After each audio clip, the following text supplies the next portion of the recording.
করব এই সম্পর্কে আমরা আলোচনা করব এবং দেখব দ্বিতীয়বার আবেদন করার নিয়মটা কিভাবে আবেদন করে। প্রথমবার আবেদন করা হয়েছিল ঠিক অনুরূপভাবে দ্বিতীয়বারও আবেদনের প্রসেসটা ঠিক পরিপূর্ণভাবে একই নিয়ম।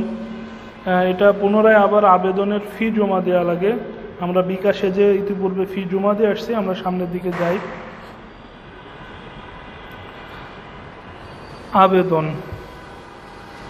আবেদনে যাই। ইতিপূর্বে যারা কলেজে আবেদন করেন নাই, যথা আবেদন ফি জমা দেন নাই, কলেজে নিশ্চয় করেন নাই যে এটা আমরা এই কলেজে নিশ্চয় ফি, কলেজ পুরো ফিটা জমা দেন নাই আর কি, পুনরায় আবেদন যারা করবেন তাদের জন্য আমরা আবেদনে ঢুকলাম। আবেদন করুন। এখানে অনুরূপভাবে প্রথমবার যেভাবে ঢাকা বোর্ড, জেলা গোপালগঞ্জ দিব, গোপালগঞ্জ থানা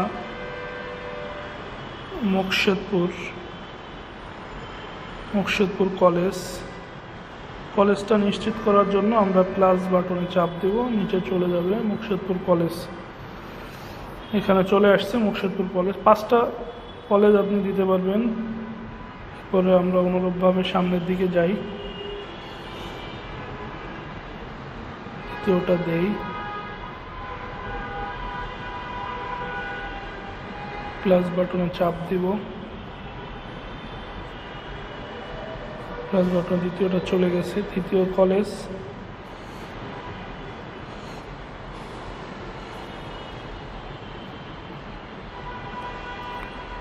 প্লাস বাটনে চাপ দিলে তৃতীয় কলেজ চলে গেছে।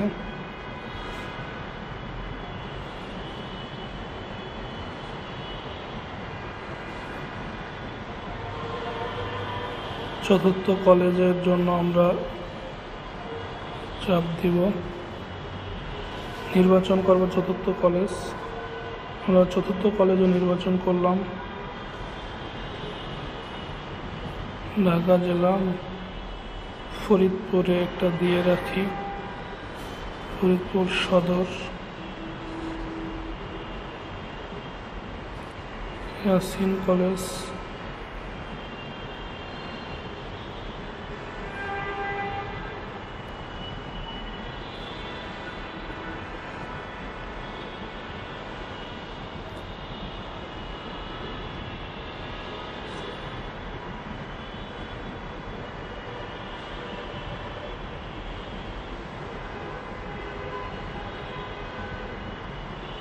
রাজেন্দ্র কলেজ,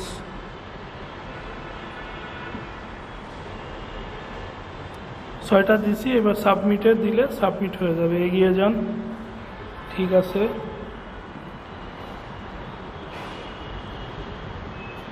অলরেডি সাবমিট হয়ে গেছে।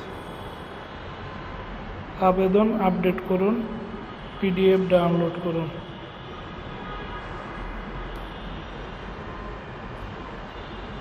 ছয়টা কলেজ দিয়েছিলাম, 6টা কলেজ হয়ে গেছে। এভাবে আপনারা যারা আবেদন করতে চান এভাবে আবেদন করতে পারবেন। নিজের মোবাইল দিয়ে খুব সহজে আবেদন করতে পারবেন। পেমেন্ট দেওয়ার সময় আপনারা বিকাশে যে